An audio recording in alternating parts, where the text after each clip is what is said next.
Fırtınalı bir hafta sonu geride kaldı. Antalya'da hızı saatte 50 kilometreyi bulan şiddetli rüzgar kent genelinde hayatı durma noktasına getirdi.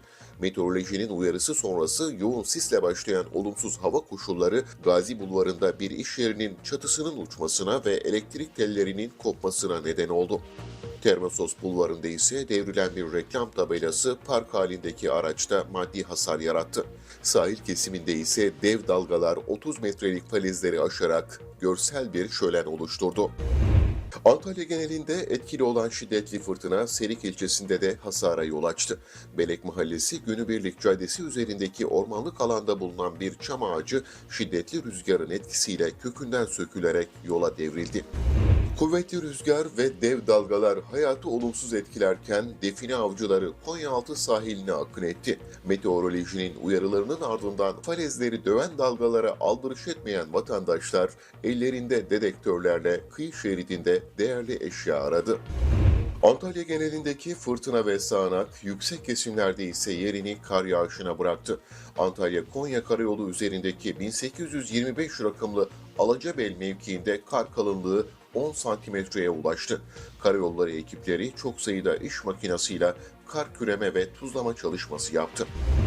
Konaklama tesislerine yangın güvenliği için ek süre tanındı. Manavgat Ticaret ve Sanayi Odası Başkanı Seydi Tahsin Güngör, yürütülen girişimler sonucu konaklama tesislerinin yangın güvenliği eksiklerini tamamlaması için tanınan sürenin 31 Mayıs 2026 tarihine kadar uzatıldığını duyurdu. Belirlenen tarihe kadar itfaiye raporunu ibraz edemeyen veya eksiklerini tamamlamayan tesislerin ruhsatları iptal edilecek ve bu işletmeler faaliyetten men edilecek.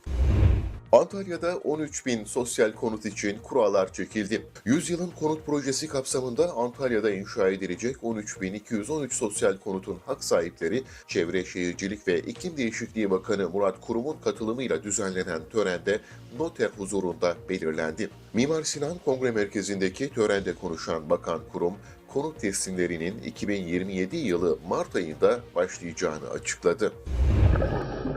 Antalya Sıçan Adası açıklarında petrol boru hattını kontrol etmek için dalış yapan sanayi dalgıçları sıra dışı bir kurtarma operasyonuna imza attı. Su altında burnuna olta kancası takılmış bir camgöz köpek balığına rastlayan ekipler müdahale ederek kancayı ve dolanan misinayı temizledi. Köpek balığı özgürlüğüne yeniden kavuşturuldu.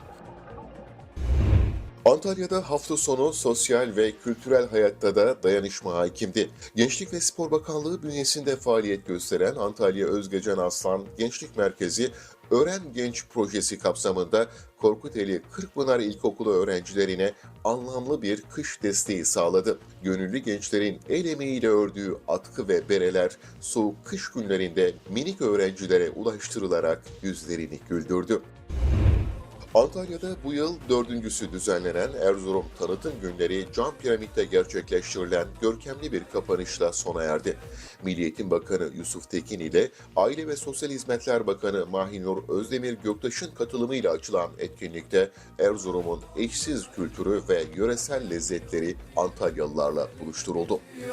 Yarın yeni gelişmeleri paylaşmak dileğiyle.